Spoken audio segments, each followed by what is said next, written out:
오늘 시간에는 주께서 나를 부르신다는 것을 우리는 어떻게 알 수 있는가라는 제목으로 함께 말씀의 은혜를 나누기를 원합니다. 오늘도 거룩한 복된 날을 맞이해서 하나님께 예배 나온 성도들을 사랑하고 환영합니다. 또 온라인으로 함께 예배 드리신 분들도 축복하고 사랑합니다. 주님 오실 날이 얼마 안 남았어요. 그래서 아마 우리 세대의 끝에쯤에 오시지 않겠나, 저는 그렇게 생각합니다. 그건 각자의 믿음이니까요. 그런데 어쨌든 우리가 말세에 살고 있는데, 이 말세에 우리가 조금만 신경 쓴다면 우리가 천국의 지금 마지막에 주님께서 부르실 그 축복의 대열에 우리가 동참할 수 있는 것이죠. 왜냐하면 말세가 되면 이게 양극단으로 갈려집니다. 그래서 더 악한 자는 더 악해지고 더 선해진 자는 선해지듯이 하나님의 말씀을 따라 순종할 자는 더 순종해지는데, 여러분들은 그 순종하는, 주님을 기쁘시게 하는 말세에 주님께 더 붙어있는 복된 성도가 되기를 축원합니다. 저는 늘 생각합니다. 하나님께서 우리를 어떻게 부르시고 쓰시는가. 우리가 그 사실을 잘 모르면 열심히 신앙생활을 했으나 결국에 얻은 것이 없잖아요. 그래서 저는 과거에 잘 몰랐기 때문에, 또 영적 지도자가 많지 않았기 때문에, 그 영의 세계나 실제를 잘 몰랐기 때문에, 말씀의 깊이에 들어가지 못한 세대에 살았기 때문에 그렇게 찾고 싶어도 그 하나의 진리를 찾거나 또 실제를 경험하기가 쉽지 않았어요. 근데 이제 주님의 때가 다 되다 보니까 하나님께서 지금 열정낸 자는요, 한 시간만 일해도 한 데나리온 주듯이 주님께서는 마지막 시대에 하나님이 쓰실 자를 찾는 거죠.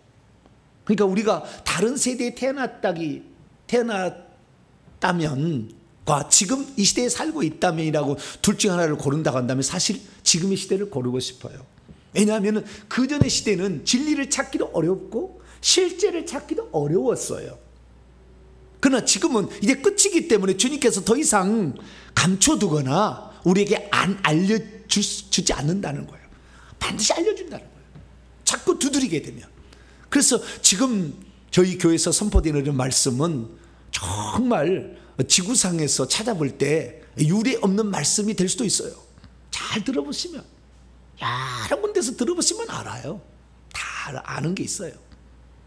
그래서 내가 이 마지막 때에 이 잠깐의 짧은 시간 안에 우리 주님의 마음에 드는 사람이 되면 좋겠다는 거예요. 어차피 육신은 썩어가잖아요. 시간은 흘러가잖아요. 뭐 얼마나 우리가 산다면 얼마나 멋지게 살 것이며 얼마나 좋게 살겠어요. 그러니까 우리가 이 땅에 살면서 이 영혼의 때를 이 육신이 갖고 있을 때 잘 준비해보자. 할렐루야. 이것이 아주 중요하다는 것입니다. 그러니까 우리의 인생의 목적을 어디에 두고 사느냐에 따라서 삶의 가치 판단이 다른 것이고, 그리고 내가 어디에 시간과 물질과 달란트를 쓰고 있느냐 비교해보면 내가 가장 값진 곳에 그걸 투자하고 있는 거죠. 내가 돈을 어디에 쓰고 있느냐, 내가 시간을 어디에 들이고 있느냐, 내게 은사와 달란트가 무엇인지를 알고 그것을 주님을 위해 쓰느냐 비교해보면 내가 지금 바르게 가고 있는지를 알 수가 있게 되는 것이죠. 그래서 과연 내가 하나님께서 나를 주의 나라를 위한 일꾼으로 부르시고 있다는 것, 또는 부르셨다는 것을 우리는 과연 어떻게 파악하고 내가 가진 시간과 물질과 은사를 어디에 드릴 것인가를 결정할 수 있는 것이죠. 많은 사람들은 오늘날 귀가 열린 사람들 중에는 어떻게 내가 하나님께 쓰임을 받아야 제대로 쓰임을 받을 수 있을까 늘 생각하며 살아갑니다. 그래서 주께서는 오늘도 당신의 사역을 이해하고 당신 자신을 도와서 천국 복음을 전파하며 이 땅에 예수께서 행하신 사역을 계속적으로 계승할 사람을 찾고 있다는 것을 알아야 돼요. 그래서 지금의 시대는 우리가 조금만 노력한다면 주님 앞에 정말 아름답게 쓰임받을 수 있는 시대에 살고 있다. 저는 그래서요, 지금은 허송세월할 수 있는 시간에 여유가 없다, 그런 생각이 듭니다. 그래서 저와 여러분은 오늘 말씀에 귀를 기울여서, 하나님께서 어떤 사람을 사역자로 부르시고 또 어떤 사람을 마지막 때에 잘 쓰셔서 하나님을 기쁘시게 하는 자가 되는가 잘 파악함으로 여러분도 그 대열에 합류하는 복된 성도가 되길 간절히 바랍니다. 오늘 본 말씀은 어떤 말씀입니까? 예수께서 갈릴리 해변을 걸어 다니시다가 4명의 첫 제자를 부르시되 베드로, 안드레, 야고보와 요한을 부르셔서 그들로 하여금 나를 따르라 했더니 그들이 모든 생업을 내려놓고 그들의 혈연적 관계를 내려놓고 주님을 따라가게 되었다라는 그러한 말씀입니다. 왜 주님은 일이 없어 놀고 있는 자를 부르지 아니하고 오늘도 부지런히 고기를 잡고 있고 고기를 잡기 위해서 열심히 수선하고 있는 자를 부르신 것일까요? 주님의 첫 제자는 왜 주님이 부르시자마자 자신의 모든 생업을 포기하고 부친마저도 놔둔 채 주님을 따라가게 되었던 것일까요? 그 이유가 있어요. 베드로는 결혼하여 아내도 있는 몸인데 어떻게 가장의 책임을 내려놓고 주님을 따라갈 수 있었던 것일까요? 야고보와 요한도 자기 늙은 아버지가 있었는데 그 늙은 아버지를 남긴 채 어떻게 주님을 따라가게 되었던 것일까요? 이 말씀은 내 부모를 공경하라는 주의 말씀과 충돌되는 것은 아닐까요?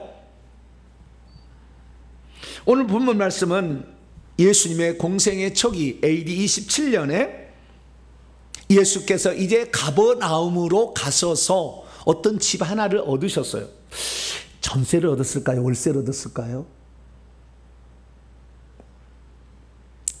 그런 것까지 성경에 안 나오는데 어떻게 그걸 물어보세요. 저는 그게 궁금해요. 전세를 얻었을까? 월세를 얻었을까? 아마 월세를 얻지 않았을까? 왜냐하면 우리나라에만 전세제도가 있다는 얘기를 내가 들어본 적이 있어요. 어디서? 다른 데는 다 미국 이런 데는 다 월세 준대요. 월세. 우리는 전세가 있잖아요. 전세가. 우리나라에 있던 독특한 특징이라고 그래요. 아마 월세를 주시지 않으셨을까 생각합니다. 근데 어쨌든 가버나움에 가셔서 공생애를 시작을 하셨어요. 그리고 공생애를 시작하시는데 얼마 되지 않아서 예수님께서 갈릴리에 두루 이렇게 걸어 다니시다가 해변에 가셔서 고기를 잡고 있는 베드로와 안드레를 부르시고 좀 더 가시다가 그 배 안에서 그물을 수선하고 있는 야고보와 요한을 불러서 자기의 제자로 삼게 되었다는 것입니다.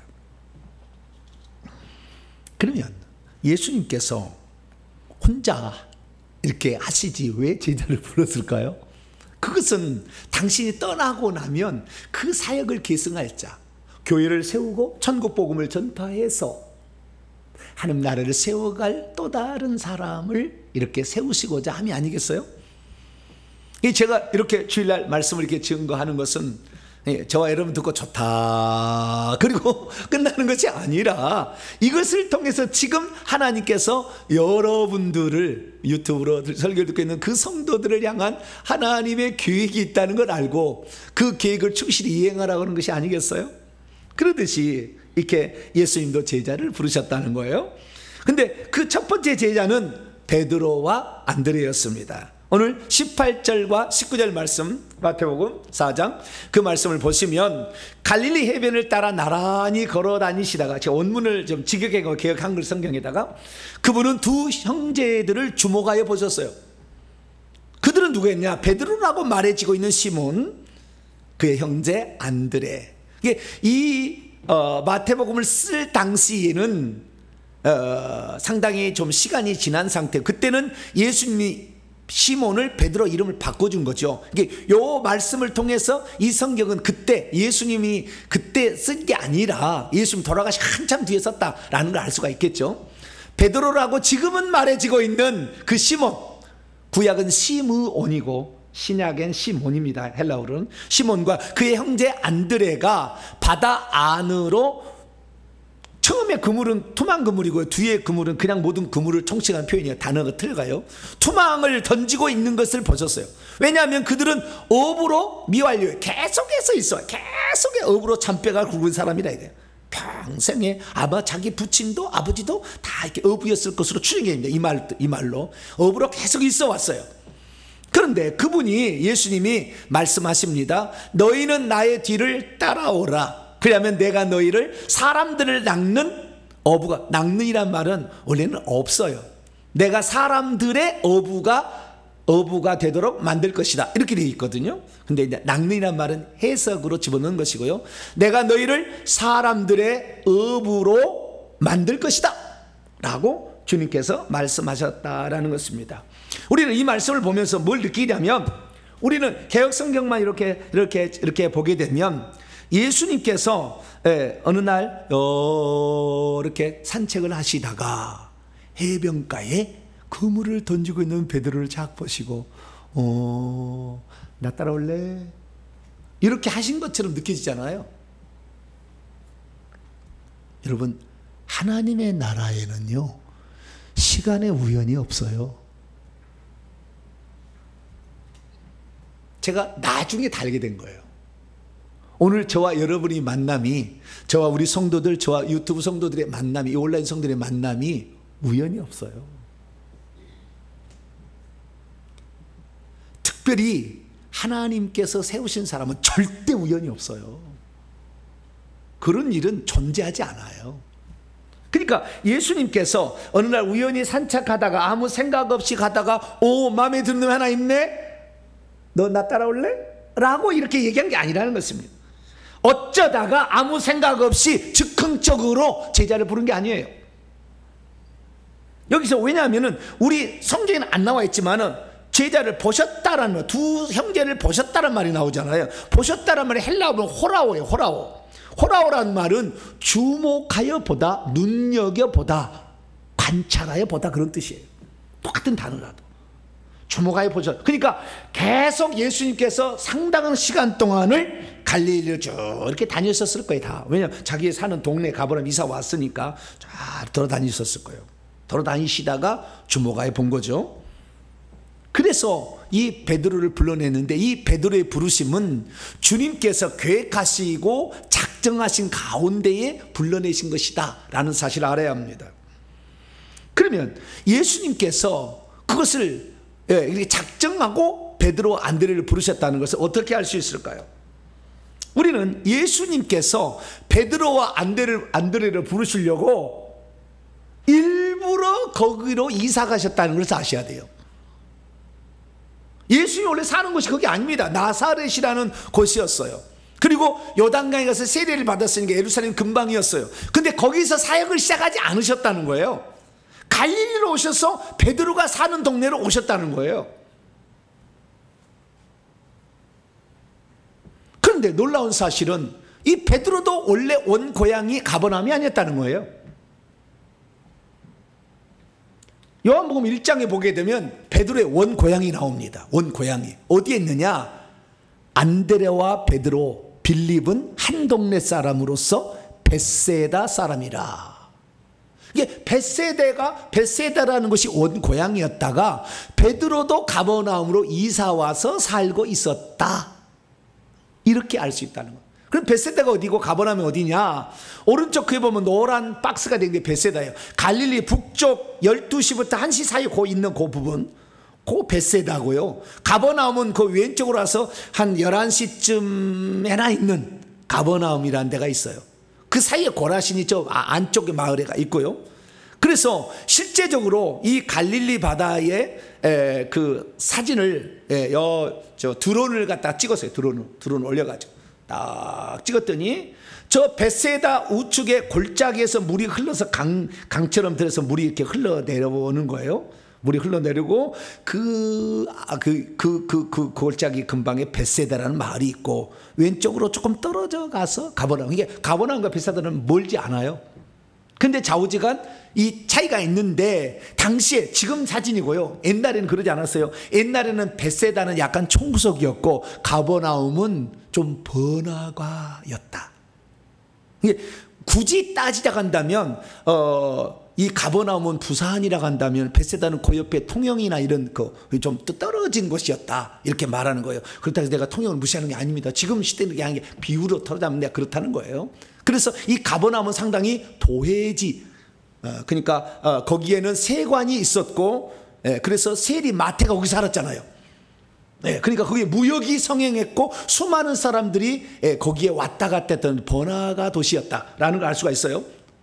해양 도시라고 볼 수가 있는 거죠. 그래서 이 가버나움에 지금 가셨는데, 원래는 둘 다 예수님은 나사렛, 베드로는 벳세다 사람이었는데 거기서 만나려고 이렇게 이사를 갔다. 여러분, 이사를 가는 것이 우연이라고 생각하십니까?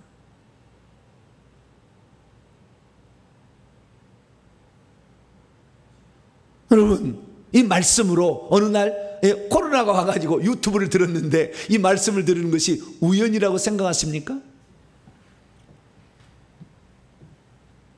우리의 삶에 있어서 하나님은 어느 순간에 그 만남을 다 아시고 그렇게 다 불러내는 거예요. 할렐루야. 그러니까 우리의 환경을 잘 쳐다보면 하나님이 지금 우리를 어떻게 부르시는가를 알 수 있다 라는 것을 깨달을 수 있다는 것이죠. 그래서 이 예수님께서 가버나움에서 이 해변을 거니시다가 베드로를 불렀다는 것은 우연이 아니라 베드로를 부르려고 일부러 이사를 가셨어요. 베드로도 거기서 만나라고, 예수님 만나라고 하나님께 벳세다에서 가버나움을 갈 마음을 주셨어요. 그래서 이 주변에 있는 사람 맨날 동탄으로 이사 오려고 마음을 써. 조금만 잘 되면 이사 오려고 그래. 다 이 주변에 다 그래요. 동탄으로 와야 되겠다. 그래서 제가 동탄으로 가버나움에 먼저 왔어요. 할렐루야. 예수님하고는 저 거꾸로 먼저 좌우지간 먼저 왔어요. 다 오라 있잖아요. 이 동탄처럼 사통팔방으로 길이 잘 뚫린 데가 없어요. 전국으로. 서울 가서요 여기까지 내려오는데도요 1시간, 2시간, 3시간도 걸려요. 여기서 어디를 가려면요 그냥 부산 SRT 타보세요. 1시간 반이면 똑 떨어져. 너무 좋더라고. 좋아. 서울 가도 무슨 일 있어도 서울 가면 1시간, 2시간이면 다 가니까요. 또 가서 볼 수가 있고. 그런데 중요한 게 뭐냐면 주님께서는 당신 자신을 계승하여 이 땅에 교회를 세우고 천국 복음을 전파할 걸 생각하시고 이 땅에 당신의 일할 사람들을 보내시는데 그 보내시는 사람들을 찾아서 가셨다. 그래서 불러내신다라는 거예요. 그러니까 오늘 우리의 만남 속에 하나님께서 무진장한 하나님의 뜻과 계시가 들었다는 거예요. 그것을 잘못 알면 평생 하나님께 주신 은혜를 못 받고 주의 나라를 위해 쓰임받지 못하고 죽을 수가 있는 거예요.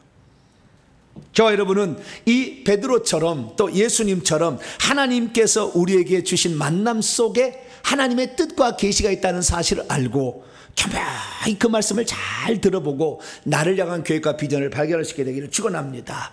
그리고 베드로에게 나를 따라오라 이렇게 했더니 베드로가 즉시 그물을 버려둔 채 주님을 따라갔다는 거예요.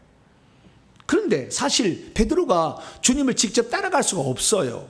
왜냐하면 마가복음 1장 29절 30절 말씀 보면 예수님께서 야고보와 요한과 함께 회당에서 나와서 시몬과 안드레의 집에 들어가셨는데 시몬과 안드레, 야고보, 요한은 이미 지금 주님과 4명의 동행자로서 가고 있어요.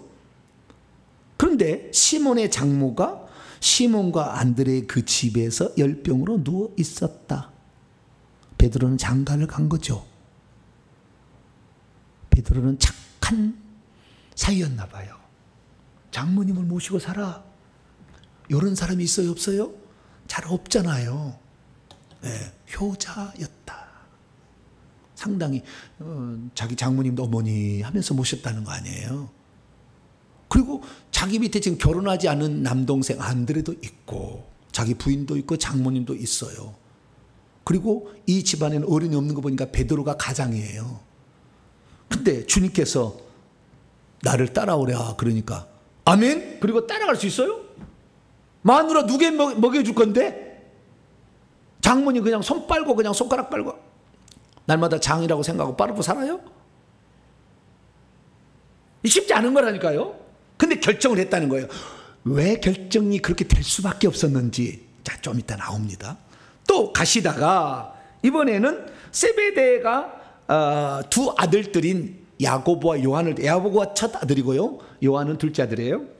그 두 아들들과 함께 싹꾼들과 더불어, 마가복음 싹꾼들과 함께 나와요. 마태복음 그게 안 나오지만 여러 싹꾼들과 더불어서 배 안에서 그물을 수선하며 이렇게 그물을 이렇게 채비를 하고 있었어요.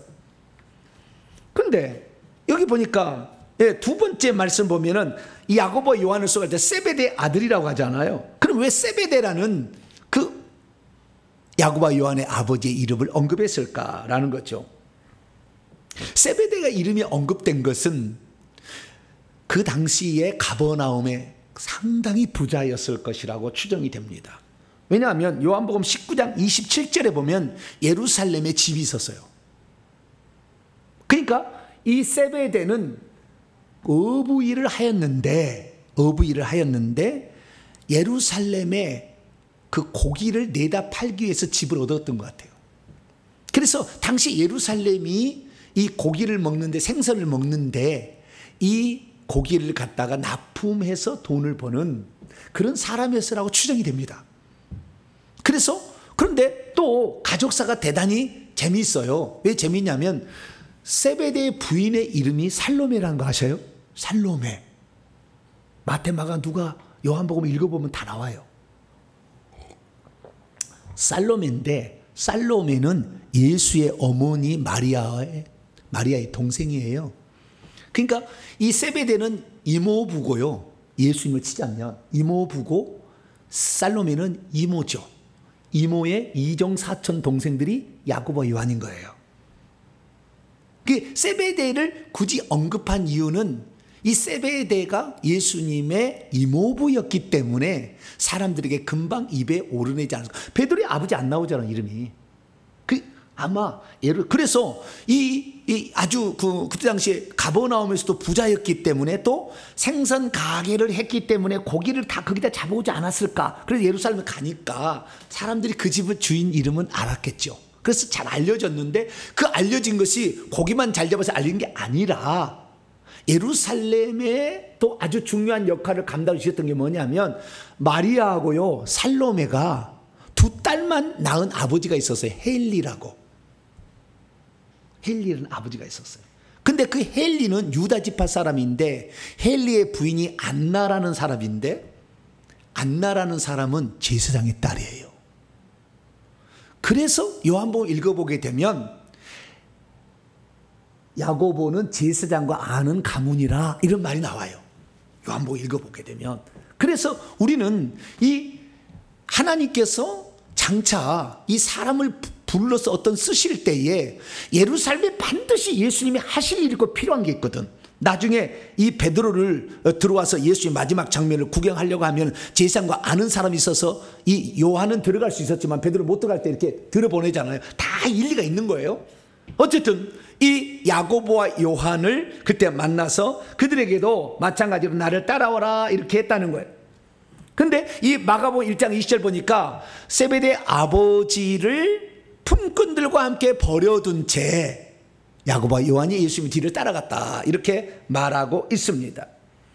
그러면 여기서 알 수 있는 건 뭐냐면 지금 이 세베대가 중요한 게 아니라 세베대의 아들 야고보와 요한이 아버지를 버린다. 그러니까 이때 당시 아버지는 일하지 아니하고 감동만 했던 것 같고요. 실제 일은 야고보와 요한이 하고 있었기 때문에 야고보가 요한이 아버지를 버려둔다면 아버지는 홀로 이렇게 좀 힘도 없는 사람이 되는 거예요. 그러니까 쉽게 떠날 수 없는 상황이라니까요. 늙은 아버지 놔두고 갈 수가 없는 상황이었는데도 불구하고 즉시 성경에 즉시 배와 부친을 버려두고 주님을 따라갔다 이렇게 말하고 있습니다. 믿음이 있어도 하나님께서 부르시는 때를 잘 모르면 왜 열심히 일하고 있는 나를 부르시나 생각할 수 있습니다.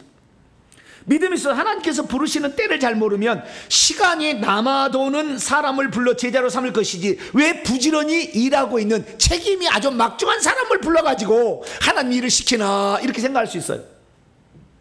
믿음이 있어 하나님께서 부르시는 때를 잘 모르면 자신을 향한 하나님의 만세전의 계획이 있다는 것은 까마득히 모른 채 그냥 일상적인 삶만을 영유해가며 살 수 있어요. 믿음이 있어도 하나님께서 부르시는 때를 잘 모르면 자신이 베세다에 살다가 가버나움으로 이사 간 것은 자신의 필요를 채우기 위해서 성공하려고 그리로 이사 간 것으로만 알 수 있어요. 믿음이 있어도 하나님께서 부르시는 때를 잘 모르면 예수님이 자신의 친척으로 연결된 것은 우연이라고 생각할 수 있어요. 믿음이 있어서 하나님께서 부르시는 때를 잘 모르면 결혼하여 아내도 있고 장모님과도 함께 살고 있는 상황에서 가정을 내팽개 친 채 예수님을 따라가면 과연 누가 자신의 가정을 돌보나면서 예수님을 따르는 것을 주저할 수 있어요.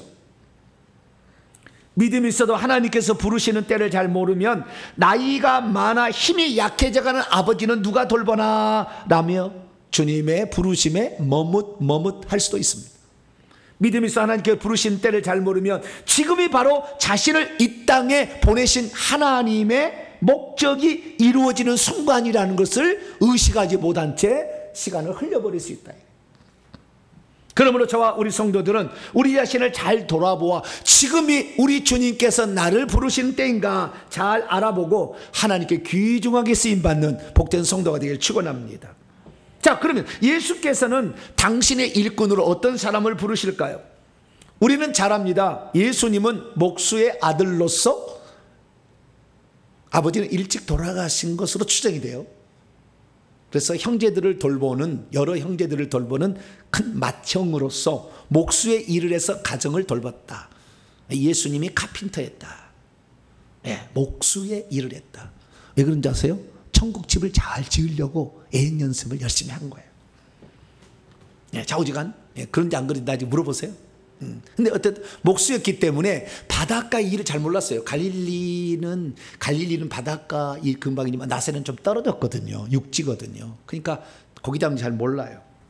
고기를 잡을 때에 노하우라는 것이 잔뼈가 얼마나 중요한지, 고기가 어느 순간에 어느 때 어떤 방법으로 잡는지를 아무것도 몰라. 예수님은. 예수님을 육신으로 보면 그렇다는 거예요. 잘 모를 것 같은데 예수님께서 지금 얼마나 중요한 위치를 점유하고 있는 베드로, 안드레, 야고보와 요한을 부르고 있는지 모릅니다. 우리는 예수님께서 좀 빈둥빈둥 놀고 할 일 없는 사람들 불러다가 쓸 것이지 왜 자신의 삶에 최선을 다하고 열심히 일하고 있는 사람을 불렀는지 몰라요. 근데 나중에 보니까요, 하나님께서 쓰시는 사람들을 보면 공통적 특징이 부지런하다는 거예요. 게으른 사람이 없어. 부지런한 거 다. 열심을 품고 주님을 섬기는 거. 사도 바울이 되기 전에 예수로 핍박해. 미친 짓이지만 좌우지간 핍박하는 것 같더니 살기가 등등해. 다 죽여야 되겠다. 다음에 세계에 있는 놈도 죽여야 되겠어. 열심을 품고 주님을 섬겨.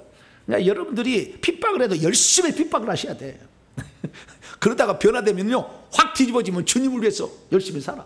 그러니까 여러분 혹시 남편들이 예수 안 믿고 나를 구박을 한다, 주여 바꿔 주시옵소서, 할렐루야, 막 이렇게 생각해 하셔야 되냐. 팍팍. 근데 열심으로 사는 사람은 하나님 기뻐하신다. 게으르고 나태한, 그래 착하고 충성된 종이라는 나에게 얘기하잖아요. 그래서 열심히 일하는 사람 불러내신다. 우선 알아야 되고요. 두 번째, 왜 4명의 제자들은 예수님의 부르심에 즉시 응답할 수 있었는가? 그 응답할 수 없는 상황이었잖아요.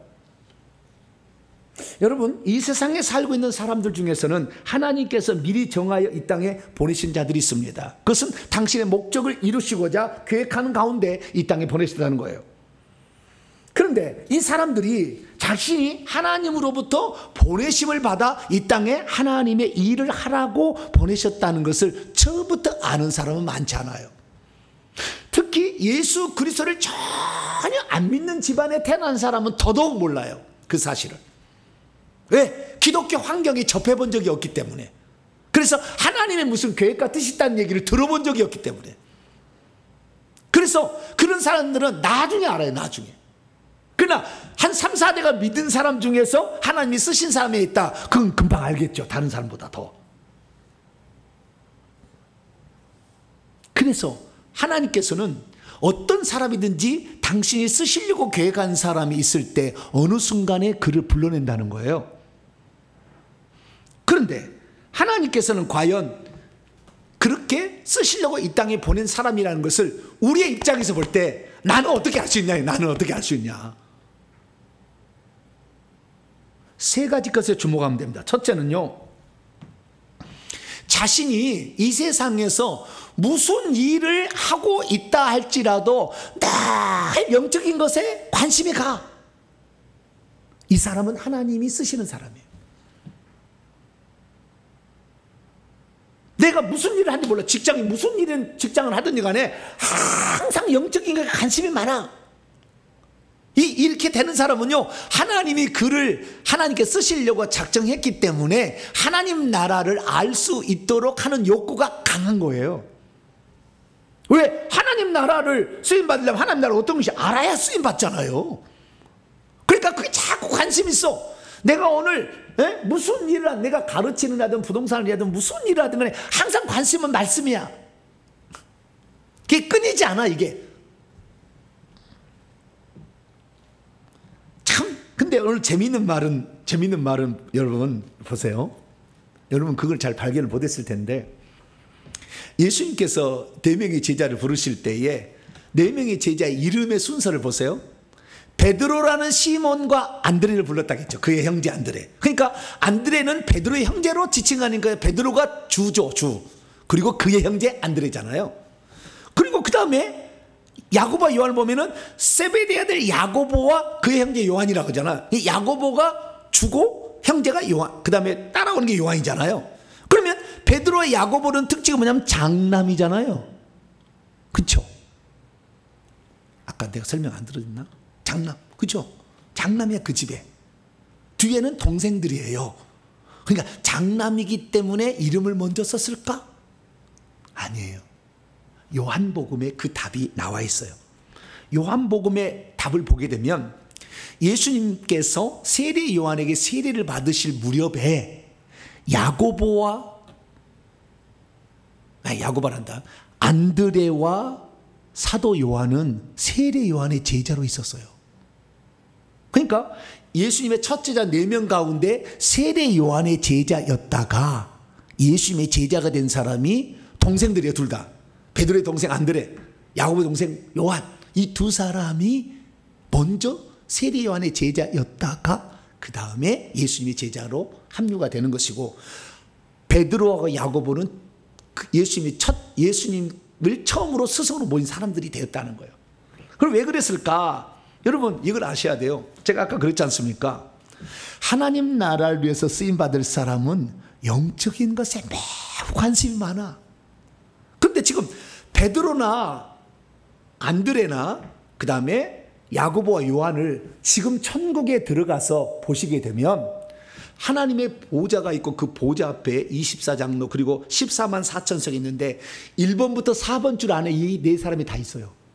나중에 가시면 이게 천국에서 아주 높은 사람들이, 이 사람들. 그러니까 하나님께서 쓰시려고 이 땅에 보낸 사람들이니까 그 자리에 가게 되는 거지, 그냥 우연히 그 자리에 못 가요. 그런데 그러니까 이 사람들은 처음부터 영적인 욕구가 아주 강한 거예요. 근데 베드로는 참아.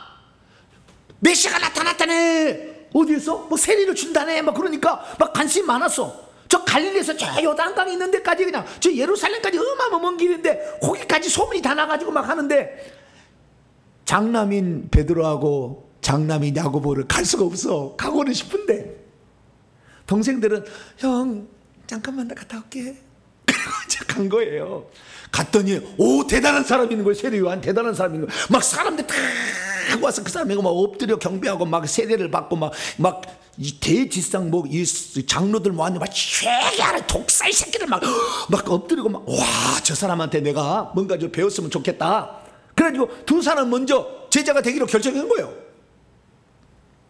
그렇지만 그 욕구는 안드레나 야고보나 똑같았다는 거예요. 근데 집안의 책임을 맡고 있었기 때문에 감히 그냥 뿌리치고 동생한테 맡기고 갈 수가 없었던 거예요. 그러니까 좀 책임이 덜한 동생들이 세례 요한을 찾아가서 세례 요한이 내가 나의 영적 욕구를 채워줄 수 있는 스승인가라고 귀를 기울이면서 이 사람은 되겠다라고 딱 정했는데 어느 날 세례 요한이 뭐라고 하냐면은 나는 그의 신발끈을 풀기도 감당하지 못할 것이고 그는 성령으로 세례를 줄 뿐인데 그분은 하나님의 아들이고 저분이 그리스도다 그런 거예요. 그러니까 야고보가 어디로 쏙 가겠어요?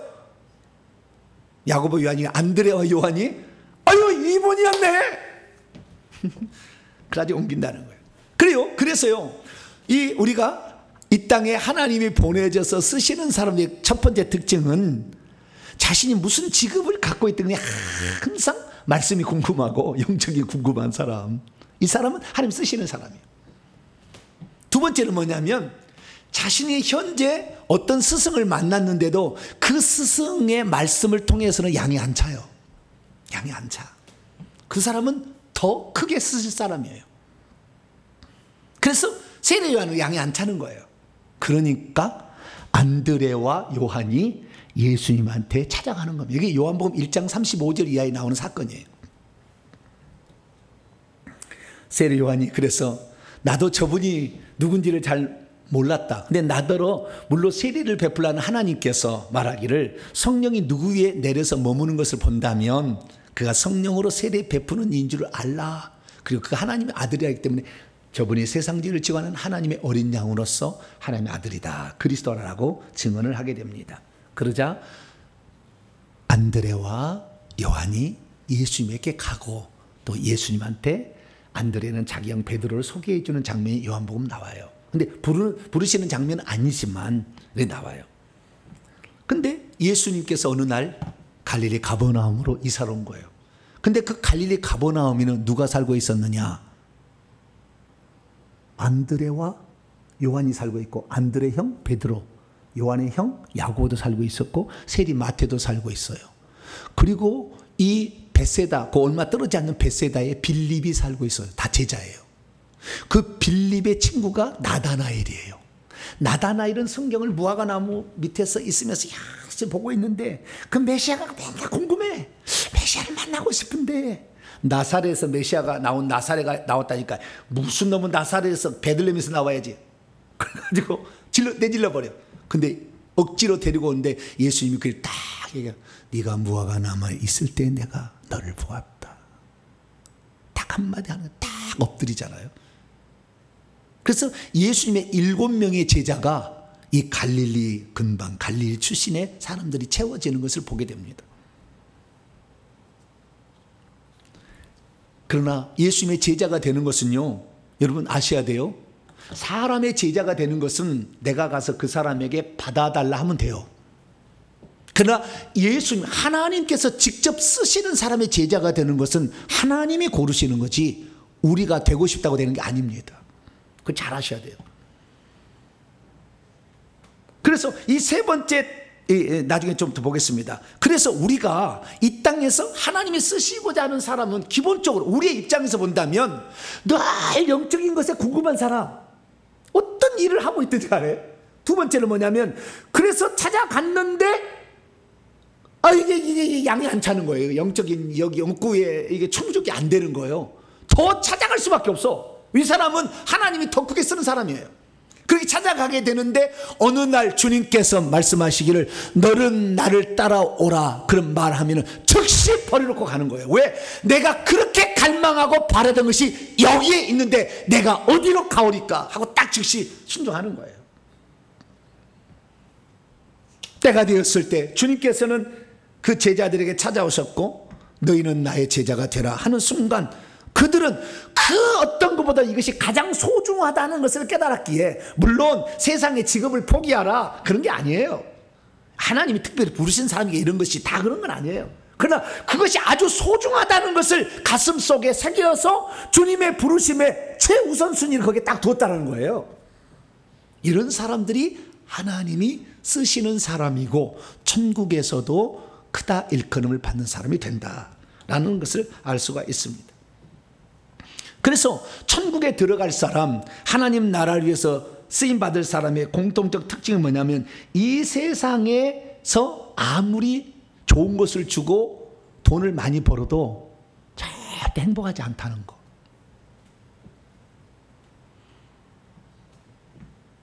베드로는 그 방면에 최고의 전문적 기술을 가지고 있어도 그것이 행복하지 않았어요.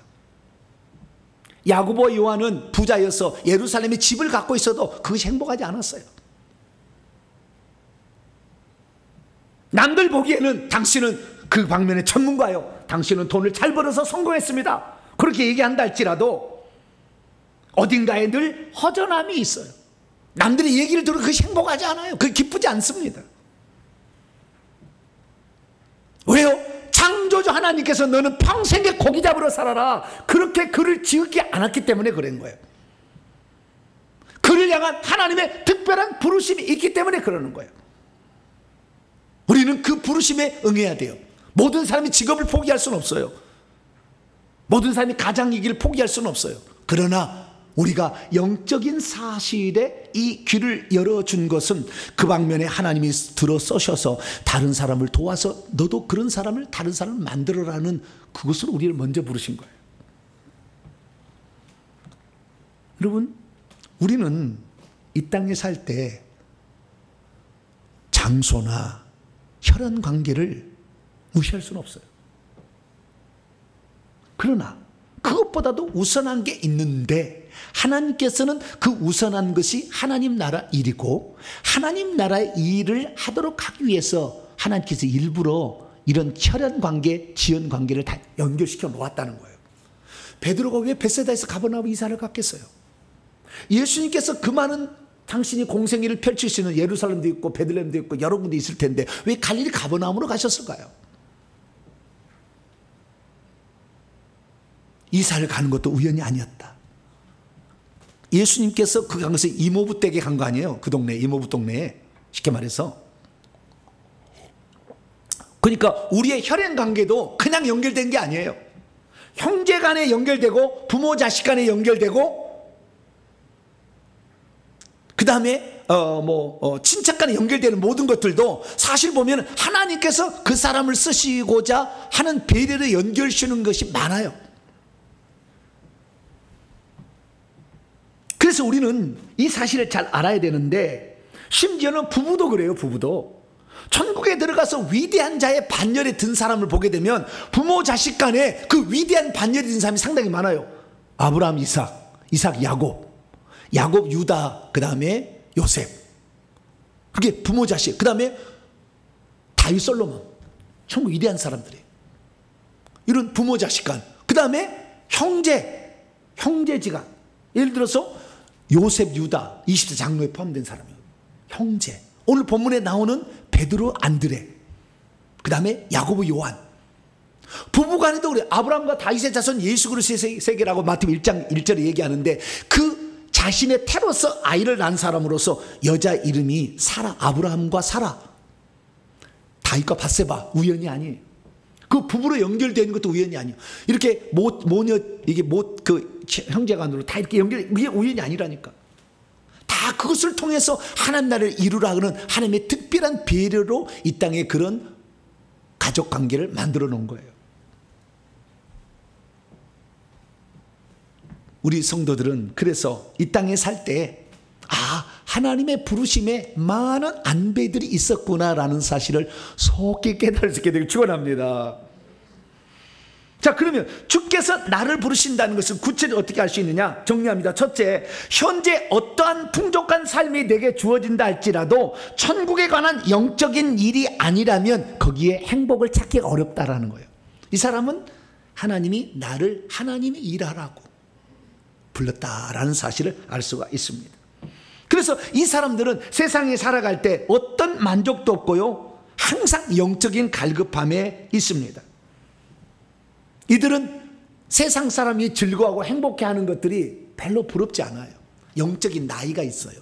그래가지고 그게 별로 부럽지 않아요. 세상 사람은 그게 아주 부럽고 그런 건데 그게 안 부러워. 하나님 말씀을 알고 그 말씀이 실현되어서 천국을 실현하기 위해서 귀신을 때려잡는 것에 관심이 있어요. 남을 도와줘야 되니까. 왜? 다 귀신에게 사로잡혀 있잖아요. 두 번째는 주님이 부르신다면 자신이 가지고 있는 모든 것을 지금 당장 내려놓는다 할지라도 그것에 미련이 없어요. 우리 모두가 그런 건 아니지만 미련이 없어요. 얼마든지 주님이 직접 지금이라도 부르신다면 얼마든지 달려갈 준비가 다 되는 거예요. 세 번째는 이런 사람들 중에는 하나님께서 시대에 쓰시는 사람들이 가끔씩 있는데 하나님의 특별한 목적을 따라 하나님의 사역자로 내어 보내신 자들이 있는 것입니다. 이런 자들은 하나님이 개인적으로 특별히 부르십니다. 따로 너는 나의 일을 위하여 이 땅에 보낸 것이다. 하나님께서는요, 당신이 이 땅에 보내지 않은 자에게 하나님의 막중한 사명을 절대 안 맡겨요. 인간은 자유의지가 있기 때문에 얼마든지 그것을 할 수도 있고 안 할 수 있는데, 그런 사명이 아예 없이 이 땅에 보낸 사람한테 일을 텀터가지고 너 그 일을 하라, 절대 그러지 않는다 그 말이에요. 뿐만 아니라 인간은 자유의지가 있기 때문에 그럼에도 불구하고 자신을 하나님께 드린 분량만큼 하나님이 쓰셔요. 천국에 들어가서 있는 사람이라 할지라도 그 어떤 그 위치는 하나님이 결정해 주었지만 그 영광의 크기, 집의 크기는 각자 달라요. 심지어 예수님의 12 제자로 부른 자들도 뒤에 처지는 사람이 있어요. 왜? 자신을 안 드리니까. 그래서 하나님은 우리의 자유의지를 발동해서 주님 앞에 우리를 드린 만큼 쓰신다는 것을 우리는 알아야 돼요. 그래서 하나님께서 특별히 시대 가운데 불러서 쓰실 사람들은 희귀한데요. 예를 들어서 사도 바울과 같은 경우죠. 그런데 하나님께서는 이 땅에 사도 바울만 필요하지 않아요. 사도 바울을 도와서 하나님 나라를 이루어가야 될 지체들을 하나님이 부르셔요. 그래서 붙여주는 겁니다. 그래서 바나바 붙여주고, 실라 붙여주고, 디모데 붙여주고, 누가 붙여주고, 브리스길라 아굴라 붙여주고, 계속 에바브라 디도 붙여주고, 계속 붙여주는 거예요.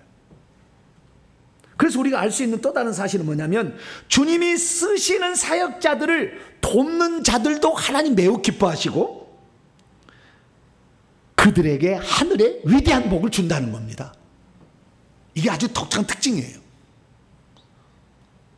왜? 그러면은 그렇게 자신은 하나님께서 그런 목적으로 이 땅에 보내지를 않았지만 내가 말씀을 들어보니까 그런 욕구들이 생겨서 주님을 위해서 자신을 드린다는 사람을 왜 하나님 복 주시느냐?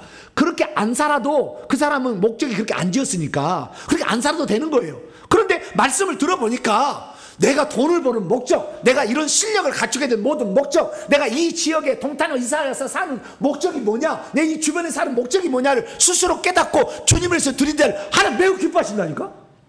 왜? 너는 그렇게 안 살아도 되는데 너는 나를 위하여서 그런 결단을 했으니 너는 선지자가 받을 성을 내가 너에게 주겠다는 거예요. 엄청난 것입니다. 이것은 모든 사람이 사도 바울이나 베드로나 이렇게 12 제자처럼 쓰임 받을 수는 없어요. 그 사람이 어떤 크기로 쓰임을 받냐는 것은 하나님이 정한 겁니다. 그 막중한 일을 인간이 왔다 갔다 조삼모사는 인간에게 맡기지 않는다는 거예요.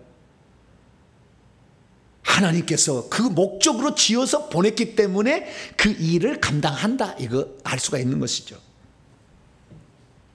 그래서 모든 사람이, 어떤 사람은 5달란트, 어떤 사람은 2달란트, 어떤 1달란트, 이게 하나님이 정해준 거예요. 그 사람이 할 수 있는 분량에 따라서. 그래서 우리는 내가 할 수 있는 그 분량에 최선을 다할 때 주님께서는 많이 받아서 많이 충성한 것처럼 똑같은 복을 주신다. 할렐루야. 그래서 마태복음 25장 22절에 2달란트밖에 안 받아서 어떤 사람은, 그런데도 불구하고 열심히 가서 장사를 했더니 잘하였도다 착하고 충성된 종아, 내가 적은 일에 충성하시면 많은 것으로 내게 맡기신다. 그는 2달란트 받았음에도 불구하고 자신의 일에 최선을 다한 거죠. 그러니까 주님께서 칭찬은 5달란트 받아서 5달란트를 또 남긴 자하고 똑같은 상을 주신다 라는 사실을 성경에서 발견할 수 있고요. 뿐만 아니라 자신은, 여기는 나오지 않았네요. 자신은 하나님께 부르신 특별한 목적으로 이 땅에 빚어서 보낸 자는 아니지만 말씀을 듣고 보니까 이게 매우 중요한 거구나 라고 깨달아서 그 일에 동참하게 되면 마태복음 10장 41, 42절 보면 선자 이름으로 선자를 받아들이는 자는 선자의 상을 받을 것이요, 의인의 이름으로 의인을 받아들이는 자는 의인의 상을 받을 것이다. 또 누구든지 제자 이름으로 이 작은 자 중 하나에게 냉수 한 그릇이라도 주는 자는 내가 진실로 너에게 이르노니 그 사람이 결단코 상을 잃지 아니하리라 라고 약속하고 있습니다.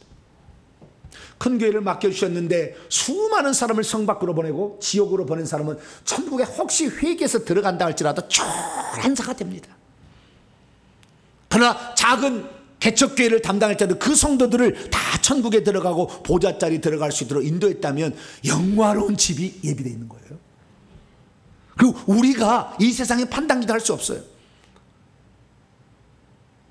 저야 뭐 하나님께서 저 완전한 우상 숭배에 찌든 사람인데 그 우상 숭배에 찌든 사람에게 소망을 주려고 이렇게 가끔가 하나님께서 이런 경우는 희귀한 일인 거예요. 그러나 저를 따라서 여러분 잘 오시면 천국에 갔을 때 어마어마한 상을 받게 될 거예요. 왜? 하나님 나라를 위해서 자기 자신을 드린다는 거 이렇게 결정한 거죠. 안 살아도 안 없다니까. 그런데 그것을 하기로 결정한 거잖아요. 얼마나 하나님이 기특하겠어.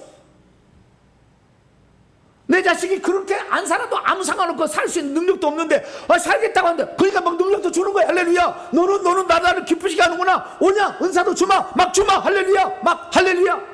날마다 주는 거야. 막. 우리가 어떠한 자유의지를 갖게 어떠한 결정을 하느냐가 인생이 중요한데 저와 여러분은 이 말씀에 대해서 귀가 막 열려지기 시작했다.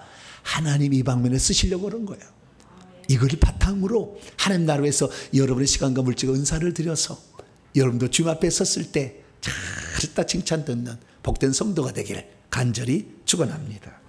거룩하신 아버지 하나님, 고기잡이로 30년의 잔뼈가 굵었지만 그러나 그것은 자신의 기쁨이 아니었습니다. 주님의 일을 감당하는 것이 베드로는 가장 기쁨이었습니다. 그를 위해서 하나님 지었기 때문입니다.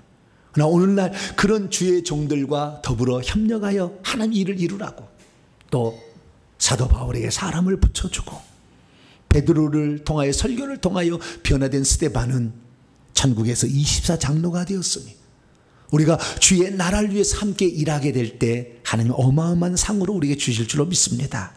더 주님께 충성하여 잘했다 칭찬 듣는 우리 모두가 되게 주옵소서. 우리 주 예수 그리스도의 이름으로 기도하옵나이다.